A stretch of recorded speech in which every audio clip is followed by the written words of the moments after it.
Good evening friends. నిన్న మనం అనుకున్నట్లుగా కాకుండా బాగా గ్యాప్ డౌన్ ఓపెన్ అవడం మార్కెట్, దాని తర్వాత స్టార్టింగ్లో కొంచెం ఫాల్ లాగా కనిపించినా అది కొంచెం రికవర్ అయింది, ఎక్కువగా రికవర్ కాలేకపోయింది నిఫ్టీ కానీ బ్యాంక్ నిఫ్టీ కానీ. నిఫ్టీ అయితే ఈరోజు ఎలాగూ ఎక్స్పైరీ ఉంది కాబట్టి అది రికవర్ కానివ్వరు, అది వదిలేయండి. బ్యాంక్ నిఫ్టీ కూడా అంతగా రికవర్ అవ్వలేదు. సో దీన్ని బట్టి చూస్తుంటే మార్కెట్లో వీక్నెస్ ఉంది అనిపిస్తుంది. సరే, ఇక్కడ చూడండి, నిఫ్టీ వచ్చేసి మనకి కరెక్ట్గా సపోర్ట్ నుంచే ఇది బౌన్స్ అయింది. ఓకే, సపోర్ట్ కన్నా కొంచెం కిందకి వెళ్ళినప్పటికీ ఇది బౌన్స్ అయితే ఇది ఇచ్చింది. ఇక్కడ ఈ క్యాండిల్ చూడండి,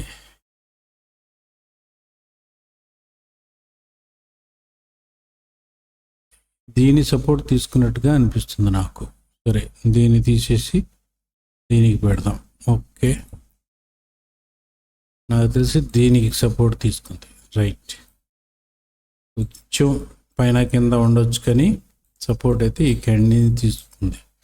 సరే, ఇప్పుడు చూడండి, ఈ క్యాండిల్ తర్వాత ఎలా వెళ్ళింది మార్కెట్. ఇదే సేమ్ ఇక్కడ కూడా కంటిన్యూ అవ్వచ్చా అవ్వదా, అంతే. ఆ రెండు చూసుకోవడమే. ఒకటి, తర్వాత దీంట్లో రెసిస్టెన్స్ వచ్చేసి మనకి ఈ ఏరియాలో ఉంది చూడండి. ఈ క్యాండిల్లో ఈ క్యాండిల్ ఓపెనింగ్, ఈ క్యాండిల్ క్లోజింగ్, ఈ రెండు క్యాండిల్స్ క్లోజింగ్ ఓపెనింగ్, దీనిలో ఇది ఒక రెసిస్టెన్స్గా పనిచేయచ్చు. ఆల్మోస్ట్ ఈ క్యాండిల్ హై కూడా రెసిస్టెన్స్గా పనిచేయచ్చు. రైట్, సో దీన్ని బట్టి మార్కెట్ ఎటుపోతుందన్నది మనం అంచనా వేయడం కొంచెం కష్టం ఇప్పుడు, ఎందుకంటే ఇది ఆల్మోస్ట్ చాలా గ్యాప్ అప్ ఇచ్చింది. ఈ గ్యాప్ ఫిల్ చేయడానికి వెళ్తుందా వెళ్ళదా, కిందకి వెళ్తుందా, రేపు ఇంకా గ్యాప్ డౌన్లో ఓపెన్ అయ్యి ఇంకా మార్కెట్ కిందకి వెళ్తుందా చెప్పలేం. So be careful. మార్కెట్ ఎక్కడ ఓపెన్ అవుతుంది దాన్ని బట్టి మాత్రమే ప్లాన్ చేయండి ఏది చేసినా. ఒకవేళ ఈ రేంజ్లోనే ఓపెన్ అయితే దానికి ట్రేడింగ్ చేయొచ్చు. రేంజ్ బయటికి వెళ్తే మాత్రం ఒక 40-50 మినిట్స్ 1 అవర్ వదిలేయండి, దాని తర్వాత ట్రేడ్ చేయండి. సార్ 15 మినిట్స్లో చూద్దాం. చూడండి, 15 మినిట్స్లో చూస్తే ఇవే రేంజ్, ఇంతకు మించి ఏమీ లేదు. ఒకవేళ మార్కెట్ ఈ రేంజ్లో ఓపెన్ అయితే ఇక్కడి నుంచి పైకి వెళ్ళి ఇక్కడి నుంచి రెసిస్టెన్స్ తీసుకుని కిందకి రావచ్చు, లేదా ఇక్కడి నుంచి డైరెక్ట్గా ఫాలో అయిపోవచ్చు. దీని కిందకి వస్తే మాత్రం పీ సైడ్ వెళ్ళే ఛాన్సెస్ ఉన్నాయి, వెళ్ళొచ్చు కూడా. Okay, so plan accordingly. దీనికన్నా కిందకి అంటే 23,850 కిందకి వెళితే పీ సైడ్ వెళ్ళవచ్చు.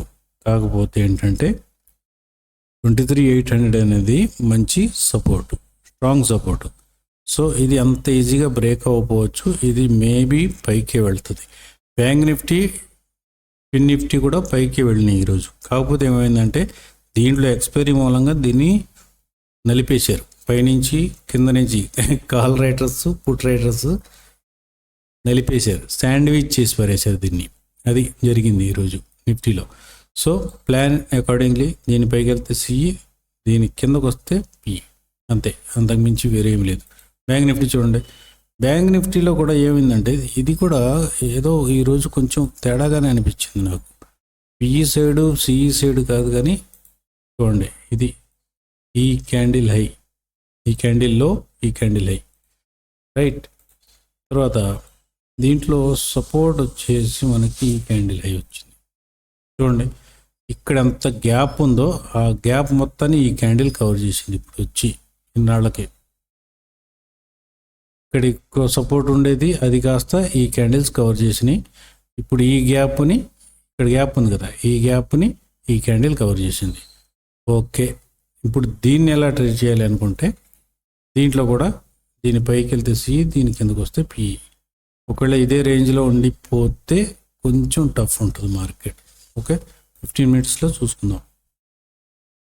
చూడండి, దీనిపైకి వెళ్ళినా వెంటనే ఇక్కడ రెసిస్టెన్స్ ఉన్నాయి చూడండి. ఇది 50 to 500 ఇది మంచి రెసిస్టెన్స్గా పనిచేయచ్చు. ఇది బ్రేక్ అయితే మాత్రం ఇంకా కిందకి market. Okay, so plan accordingly. ఈరోజు ట్రేడ్స్లో నిఫ్టీలో మనకి అసలు రేంజ్ బ్రేక్అవుట్ ఇవ్వలేదు చూడండి. First 2 candles special candles form అయినాయి. క్యాండిల్ పైకి కానీ కిందకి కానీ ఎటు బ్రేక్ అవ్వలేదు. ఆ ఫస్ట్ క్యాండిల్ లోపలే ఉండిపోయింది మార్కెట్. సో నో ట్రేడ్ మనకి. బ్యాంక్ నిఫ్టీలో మాత్రం first 2 candles special candles form అయినాయి. లెవెల్స్ డ్రా చేసుకొని మనం దీంట్లో సిపిఈలు ప్లాన్ చేసుకున్నాం అనమాట.